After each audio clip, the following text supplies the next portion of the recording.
There's 100 million knife designs out there, but sometimes you find something truly special that does everything you want, especially in a fighting knife. And today, we're going to be talking about the Knives Szabo Express, designed by Knives Szabo.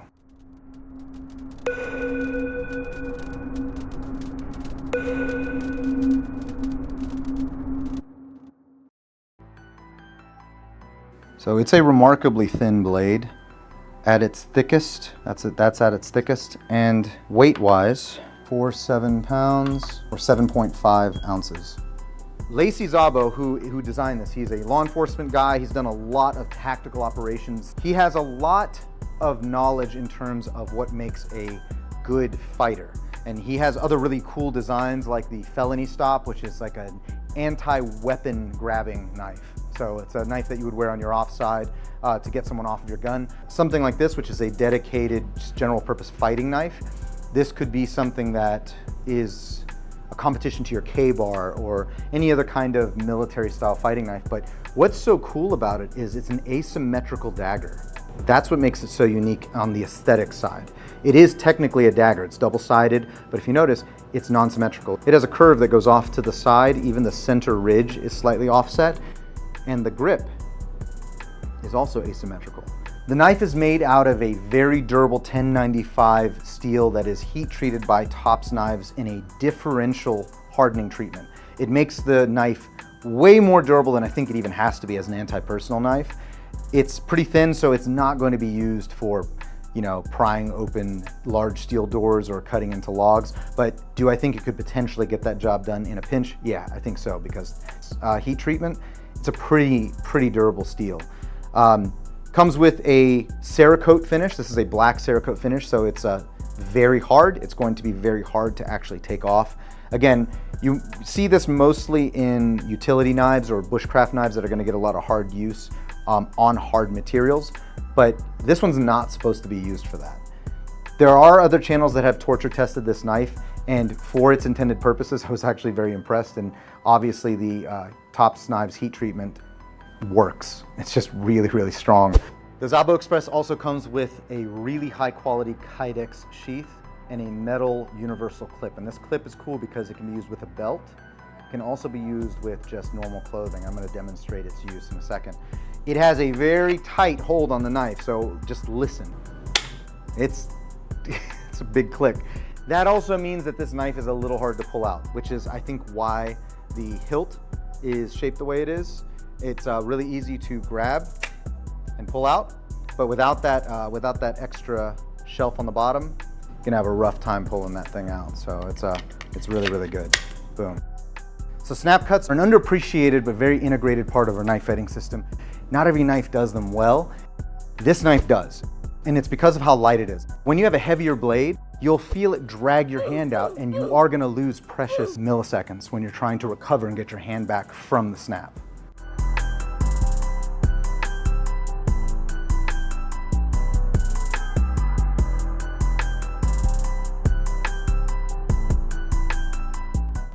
It's a nasty knife. Initial impressions just picking up this knife, very light in the hands, a lot lighter than I thought it'd be for how big it is, how long it is. Everything just flows extremely well in the hands, and I can stop cuts, like little tiny snap cuts, very quickly. A wide dagger, a point-driven weapon, with also being a nasty slasher. I can probably inflict some pretty nasty wounds going with the true edge and with the back edge. We're gonna do some test cutting with it, but I assume it's gonna cut really well for a knife this size just because of how thin it is, how sharp it came, because it is razor sharp. You can shave with it, that's crazy. Thrust one, here we go.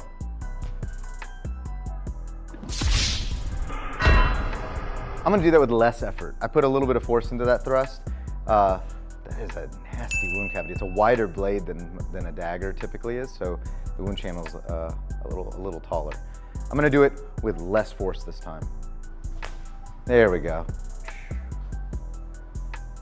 Yeah, it's pretty nasty. Let's try an ice pick thrust. Oh, yeah. There's like no effort. Yeah, that went completely through. Oh, so I cut to the outside right here, and it was actually because of the back edge, or I did it like this. The back edge just ended up shearing all the way through.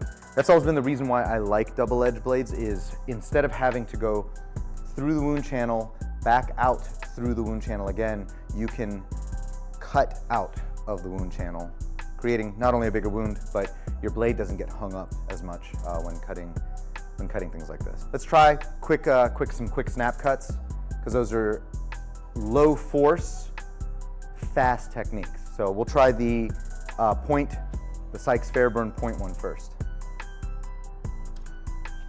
Yeah, right there. Look at that. That's that right there, that lip. That was from just it going like this, not even edge. That's pretty bad. And that's actually the point snap cut is the least cutty snap cut. It is all point. So it's using the flat and the point to move in. And if it's doing stuff like that, yeah, it's pretty nasty. I'm pretty sure like a batoning snap cut is going to do a lot of damage. You can actually try it right here on this little piece. So I'm just gonna do a tiny little wave with my hand. Let's see if I can get it. Yeah, right there on the fat. Fat's actually much harder to cut than the meat is, and that didn't have any problem at all. Just get this off. Try to go down the target. Ready? And go for it.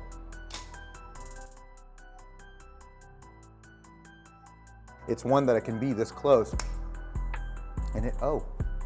Whoa! What? What the?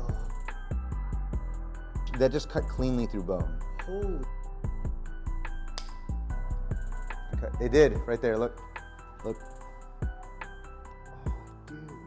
That is insane. That's so nasty. This is a thinner blade. I didn't think it was actually gonna do much to the bone. I thought it was gonna bypass the bone, which is what like most thinner knives would do.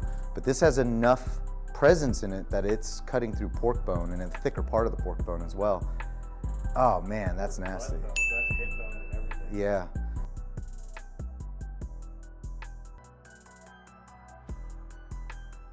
Let's talk about those bone cuts for a second, because the most applicable type of combat that those bone cuts really are relevant to is, in my opinion, the fingers and the hands. In knife fighting, we're typically going to go for limbs before we go for anything that's in the thoracic, because whenever I have to thrust or stab towards somebody's midsection or even lower body, I'm also putting myself in measure with their knife if they happen to have a weapon. But if I'm able to disable their hands, to get them to drop their knife due to either pain or just disabling it by removing the ability to hold that knife, that's what I'm gonna do. It's a lot safer. I expend a lot less energy doing snap cuts to the hands, right? And that bone that we cut is way thicker than the bone on your fingers. These are pretty delicate. These are small, delicate bones. That's why when you're doing combatives and stuff, they're very easy to break if you punch wrong. The same thing happens if you have a solid knife and you're able to snap to the hands over and over, self-defense wise.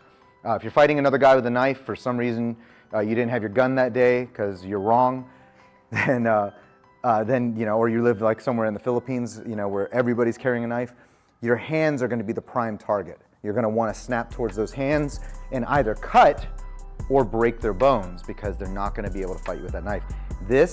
It's really good for chopping those hands, anything close to you. You are trying to stop the other person from killing you with their weapon.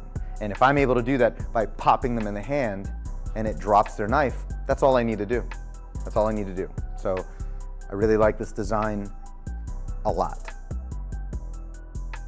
No matter which way you pull this knife, similar to a dagger, if it pulls this way, not as comfortable, but there's still two working edges on either side.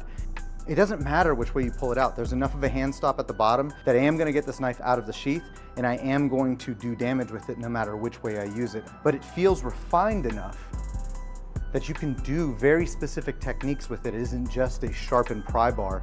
It's a very finely tuned fighting knife that has gross motor skill functionality in it. So speaking of getting good with a knife like this, you should always have a trainer that goes along with the knife that you carry. And this specific one is a compressor knife made by Knives. We love these knives here because I can spar with them for far longer than I can with like the cold steel rubber knives. After a while, those really hurt when they dig into your ribs or when they hit your hands. And most of you out there are probably saying, well, you should just stop being a bitch about it. You should just keep training. But I can do far more training and get far more reps with a knife that isn't going to bruise up your ribs or potentially break a finger with something like this. And this knife is also very grappling friendly. So when I saw that Tack Knives made a replica of the Szabo Express, I had to have them. In fact, I had to have two. These two knives have already gone through multiple classes, no damage, and they, look at this, they're so close to the shape. And the only difference really is just this fatter tip up here. How cool is that? Yeah. So these are the Tack Knives Szabo Express trainers.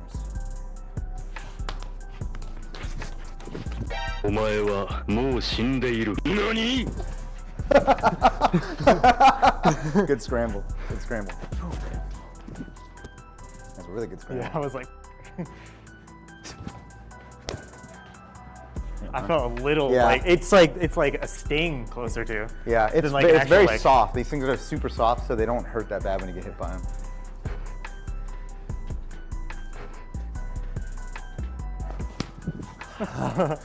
Nice, dude. I didn't even feel that really. Really, on the leg? It felt like it just like brushed across, even though I knew it was a snap cut, man. Yeah.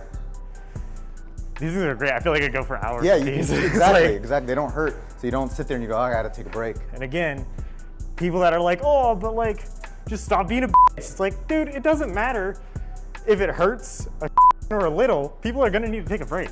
Yeah, and I mean, there's something to say about pain, like pain response and going, okay, that's gonna make me faster. I think there's a time and a place for that. You can get shock knives for that. But if I wanna get reps in, I'm not using a shock knife I'm for using reps. this. Yeah, all day. And grappling, Right. look at this. Flex. Whole thing flexes. So you can be on the ground pounding with it and it's not. With both ends. Like, look at this, guys. I mean, like, it's as close of a comparison as I could see. I mean, they even did like the skull breaker. Yeah. Right? They got the texturing on. Yep, the jimping on the back. Yeah. And then we were using these before. This is like a propylene hard plastic one. And we still use them every now and then, but it doesn't feel good to get hit in the ribs with this like 24 times in a row. Many a bruise. But this one, you could take it. Yeah, really highly recommend the Tack Knives. I know that most combatives companies are starting to use them. There's a good reason why. They're super safe, a lot of reps. Yeah, I mean, he got me right along the chin and the nose. I think that my nose would be a little red, maybe. But I feel like even though getting hit in the face, like full thrust, like he pushed through like he's supposed to. It didn't. And the Tack Knives have these like little openings right here, and it's specifically for like collapsing. It's a crush zone, yeah. Get yourself a pair so that you got your live and you got your trainer, and you can stay sharp with your sharp. It's really awesome. So we've seen how the Szabo Express cuts and pierces. How well does it throw? Throwing in the knife world is very polarizing because a lot of people think it's very mall ninja, it's very useless because you're throwing away your weapon, but there is an argument for being able to throw your knife at close range. That's for a different video. I just want to see, will this thing throw well? Now typically with knife throwing, we use dedicated throwing knives like these because throwing is actually very, very hard on knives, but being able to half spin or no spin throw, let's see if we can do the same thing with the Szabo. Weight towards the handle. Still straight as an arrow. Let's try it again. It actually underspins, which is cool. Oh, that one actually slightly bent it. I can file that out though. Oh no, it took that burr right off. It's actually sharp as hell again. All right, I'm a glutton for punishment. Let's do it again. Yeah, it is definitely back heavy. There we go, figured it out, got the angle. Whew, that went in deep. If I can make this a repeatable thing. Boom! Figured it out. All right, I don't know if I'm gonna get this one. This one's pretty far back for a short range instinctual snap throw, but let's give it a shot. Ooh! It's actually really good at throwing at distance. Okay, that's actually easier to throw than the knife, the actual throwing knives. I'm at the 12-foot line, I think is what I threw it from. That's 12 feet away. I personally would not throw a knife this far away because at this far away I can run. So if I'm trying to get away from this person and they're in pretty close proximity, but too far away for a knife slash, and I don't want to get in a knife fight with them, I'm going to turn and throw very, very quickly. Does that mean that the Szabo Express is meant for throwing? No, you will end up damaging this blade over time because it was not designed to take the stress, the lateral stress of throw after throw after throw. Throw at your own risk if you're going to be using this. There are better knives to throw out there. In a pinch though, the Szabo Express can be thrown close range pretty accurately, and it is going to go deep into the target. The Szabo Express by Tops Knives is an amazing fighter. That's what this is designed for. It is not a utility knife. It is a fighter through and through. I think this is close to like a 5 or 6 inch blade. That's pretty big for a fighter that you're supposed to conceal. If this was a giant fighter that I would keep like on a drop leg or something, that's one thing. But this is pretty big and it weighs so little. It weighs very, very little, and it's made out of an amazing steel. 1095 with Tops heat treat. You're not gonna go wrong with it if you do happen to use this in a pinch for survival type stuff. But as a fighting knife, I don't think you can go wrong with this design. Being able to do 2 slashes, allow 2 cuts on every single plane of motion, while also having a thin enough blade to get very, very effective thrusts in. And again, strikingly very attractive, just aesthetics. I didn't even mention this, but this right here, if you want to call it a skull crusher, really effective if someone closes distance on you before you can get that cut in, and you're able to still use it as an impact weapon to get the person to back off so you can start getting the blade in the fight. Really, really effective. The choil itself, or the little cross section right here, I think is adequate because I always worry about your hands sliding up when you thrust. I haven't had that issue. I haven't felt this slide. I haven't felt my hands get close to the edge at all. And that's always something that I'm going to consider when having a fighter that doesn't have an extra bolted on crossguard on it. But I think that the shape of this blade is still very comfortable. Nothing is abrupt. There are no hot spots in the hand. I love the red G10. I think that that's just a striking color. Our own knives come with that, and I guess artistic minds think alike. The texturing is good. This is G10, so if it gets wet, you're still going to be able to hold it. It's not going to slip. And the sheath itself, high quality. You can wear it with or without a belt, and the positive retention on the knife is great. If you're looking at getting yourself a quality fighting knife, 2 thumbs up for the Szabo Express. 3 thumbs up, my bad. 3 thumbs up. Now that we're back and making videos again, the best way you can support us is to like, subscribe, and comment on this video. It really helps us out. And if you are looking to train with us, we offer courses in firearms, edge weapons, and combatives. We're trying to develop an online course right now that you can just download from the comfort of your own home or your own smartphone. But for now, if you find yourself in Norfolk, Virginia, please come by, check out our new facility, and come and train with us. Our classes are listed on our website at adctraining.us. That's where you can find us. Thanks guys, stay safe and keep training.